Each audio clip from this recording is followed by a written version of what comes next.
ላይ ልትለኝ ነው የጠራኸኝ? በቃ እንደዚህ ቀላል ነው ብሩኬ? ተሰርተሽ የደራ ልጅ ተኩለሽ የመሬ ልጅ ባምባርሽ ተውበሻለን አምሮብሻለን ተውበሻለን ጀንኑ በዛሬው ዕለት እንደ ወንድ ልጅ ቆፍጠን ማለት አለብኝ ብሎ እንግዲህ ቆፍጠን ለማለት ሞክሯል። ከባድ ነው የዛሬው ደግሞ። ሰላም ሰላም ጤና ይስጥልኝ ውድና የተከበራችሁ የማአዚ የመሪዋ ቤተሰቦች እንዴት ናችሁ? ደህና ናችሁ? እኔ በጣም ደህና ነኝ እግዚአብሔር ይመስገን። የኔ ምርጦች የኔ ምርጦች ለዚህ ቻናል አዲስ የሆናችሁ ላይክ ሰብስክራይብ በማድረግ ቤተሰብ እንድትሆኑ በአክብሮት እጠይቃለሁ። ዛሬ ደግሞ ለየት ባለ ቪዲዮ መጥቼላችኋለሁ የኔ ምርጦች ማለት ነው። ብሩኬ እንግዲህ በጣም ሆድ ብሶት በቃ የመጨረሻ ውሳኔ ነው ብሎ መጥቷል ማለት ነው። ይሄማ ሊሆን አይችልም በፍጹም። እኛ ከእናንተ የምንጠብቀው ገና ሰርግ ነው። ሰርግ ነው የምንጠብቀው። ይሄ ተለያየን ሄድን ወጣን ወረድን ቅብር ጥሶ የሃይሚ ፍቅረኛ መጣ የጅንኑ ፍቅረኛ መጣች እንተና ፈቅረሃለሁ አለች ምናምን ሄደ ምን የለም። እኛ ገና ተጋብታችሁ 4 ልጆች ወልዳችሁ ማየት ነው የምንፈልገው። የምን ይሄ መጥፎ ቃላት መጥፎ ወሬ መስማት ነው እንዴ? ማውራት ነው። ማውራትም ሆነ መስማትም አንፈልግም እኛ።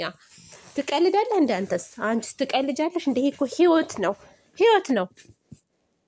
ሃይሚዬ ጥለሹ መሄድ አልነበረብሽም። አሁን መጨረሻ ፓርት ላይ ጥላው ሄደች። በእርግጥ እየለመነችው ነበር ይቅርታ አጥፍቻለሁ እያለችው፣ እሱም ደግሞ የበፊቱን እያነሳ ምናምን እንግዲህ የቀለበቱን ምናምን እኔ ሳወራ ለእኔ ብዙም ቦታ አልሰጠሽኝም ለእሱ ነው የምትሰጪ ምናምን እያለ ነው። እና እሺ ይቅርታዬን ተቀበለኝ፣ እኔ ካላንተ መኖር አልችልም፣ አንተ ስላለኸኝ ነው የልብ የሚሰማኝ ስትለው ራሱ በፍጹም ሊቀበላት አልቻለም ይመስለኛል። ቤተሰብ ጅንኑ መልሶ ፕራንክ እያረጋት ይሆን እንደ ቤተሰብ ጠርጥሩ እንጂ መቼም እንደዚህ አይነት ድርቅ ያለ ውሳኔ አይወስንም። ዛሬ እኮ ይቅርታዋንም ሊቀበላት አልፈለገም። ቤተሰብ ተናዳ እኮ ነው ጥለው ሄደችው። እኔ ግን ሳስበው ማለት ነው መልሶ ራሷን ፕራንክ እያደረጋት ነው ጋይስ እንጂ መቼም ቢሆን አይጣሉም። መቼም ቢሆን ጅንኑ እንደዚህ አይነት ውሳኔ አይወስንም። ቁም ነገር ማለት ነው ቤተሰብ።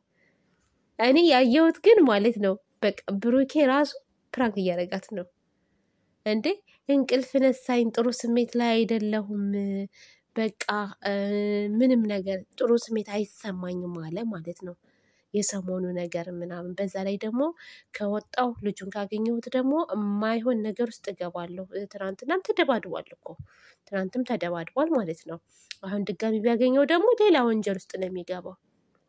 ኖ በፍጹም ይሄ ነገር ሽማግሌ ሊገባበት ይገባል። ትልቅ ሰው ገብቶበት መታረቅ አለባችሁ፣ መፈታት አለበት። አንተና እሷ መቼም አትለያዩም በፍጹም ማለት ነው። ቤተሰብ ደግሞ አታልቅሱ፣ አትጨነቁ። የእውነት ነው የምላችሁ አትጨነቁ። ምንም አይሆኑም፣ አይለያዩም። አሁን አንዳንዶቹም ሃይሚዬ ጥፋተኛ ነሽ እየተባለች ነው ማለት ነው። እና መጥፎ ቃላት ግን ከመናገር እንቆጠብ። ቁም ነገር ማለት ነው። መጥፎ ነገር አንናገር። ብሩኬም ሃይሚዬም መልሰው ይገናኛሉ። አንድ ሰው ሲጣላ ለአንዱ ተደርበን የምንሳደብ እንኖራለን፣ አንዱን የምንደግፍ እንኖራለን። ሲታረቁ ደግሞ እኛ ራሳችን ስለምናፍር ለተናገርነው ነገር ማለት ነው። እነሱ ቢጣሉ ምንም ቢባሉ ቢደባደቡ ምንም ቢሉም መልሰው ይገናኛሉ ማለት ነው። እና መጥፎ ቃላት ከመናገር መቆጠብ አለብን ማለት ነው። እኔ ግን የመሰለኝ ማለት ነው ቁም ነገር ፕራንክ እያረጋት ነው ሃይሚን። ስሬስ የዛሬው እኔ በቃ ምክንያቱም ይቅርታ ደጋግማ ይቅርታ አለችው እኮ አይታችሁ ከሆነ ማለት በጣም እየለመነችው ነበረ። ከዛ መጨረሻ ላይ ጥላው ሄደች ማለት ላጥ ብላ ጥላው ሄደች። እና እሱ ደግሞ እንደዚህ ይጨክናል ብዬ አላስብም።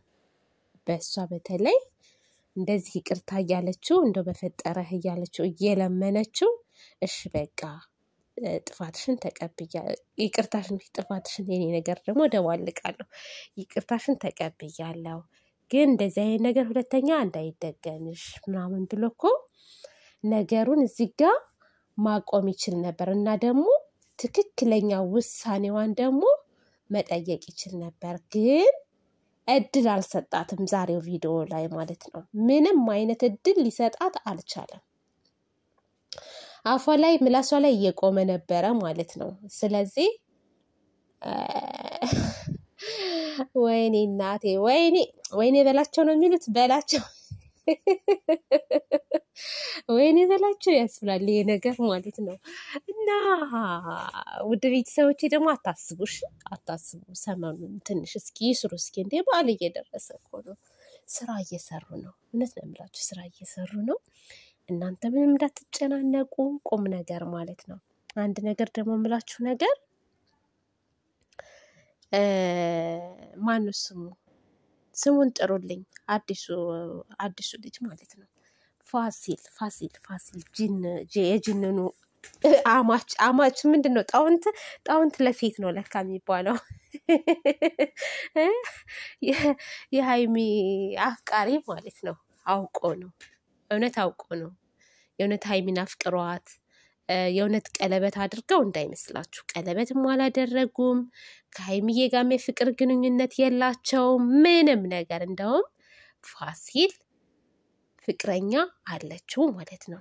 እኔ ከዚህ በፊት አንዳንድ ትንሽ መረጃዎች እንደውም እነግራችሁ ነበረ። ታውቃላችሁ አይደለም? የምታስታውሱ ከሆነ አሁን ብሩኬ ባለፈው ዱባይ ሃይሚን ጥሏት ሊሄድ እንደነበረ የተነገረኝ ነገር ነበር እንደማይሄድ ምናምን። እሱንም ትንሽ እያወርቻችሁ ነበር ፍንጭ። ሌላ ምንድን ነበረ ደግሞ የሆነ ነገር ማወርቻችሁ ነበር። ኤፍሬም እንደሚያወራኝ ነግራችኋለሁ። ኤፍሬም ማለት የሃይሚ ወንድም ሳይሆን ኤፍሬም የተንቢ ወንድም ማለት ነው። እኔ እዚህ ጋር ሰው ሚስጥር ብሎ የሚለኝን ነገር እኔ ሁሉንም አውጥቼ አልናገርም።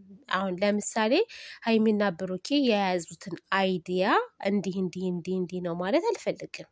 ምክንያቱም እነሱ መስራት ማግኘት አለባቸው። እነሱ ከሰሩት በኋላ ነው እኔ እዚህ ጋር መጥቼ ማውራት ያለብኝ። ምክንያቱም የሰውን እንጀራ መዝጋት ወይንም ደግሞ ሰው የሆነ ነገር ለመስራት አስቦ ወይንም ደግሞ ያንን ነገር ለማድረግ የፈለገውን ነገር እኔ ቶሎ ብዬ ማድረግ የለብኝም። የዛን ሰው የሆነ ነገር ማለት ነው። እና እንደዛ ነው እላችኋለሁ። ግን የሆነች ነገር እነሱንም የማይነካ ነገር የሆነ ብቻ አለ አይደለ ተመልካችንም የሚያረጋጋ ነገር ሲኖር ግን እናገራለሁ ማለት ነው። እና ይሄ ስራ ነው። ምንም ነገር እንዳታስቡ እናንተ ምንም ነገር እንዳትጨነቁ። ስራ እየሰሩ ነው። ሃይሚ ፍቅረኛዋም አይደለም ቀለበትም አላደረገላት። እውነት ነው የምላችሁ እግዚአብሔር ምስክሬ ነው። አንዳንዶቻችሁ አሁን በጣም እያዘናችሁ ነው። በጣም ከምላችሁ በላይ ማለት ነው። እና አትዘኑ እሺ የኔ ምርጦች። ለማንኛውም ይመቻቸው። የሚቀጥሉበት ከሆነ ይቀጥሉበት።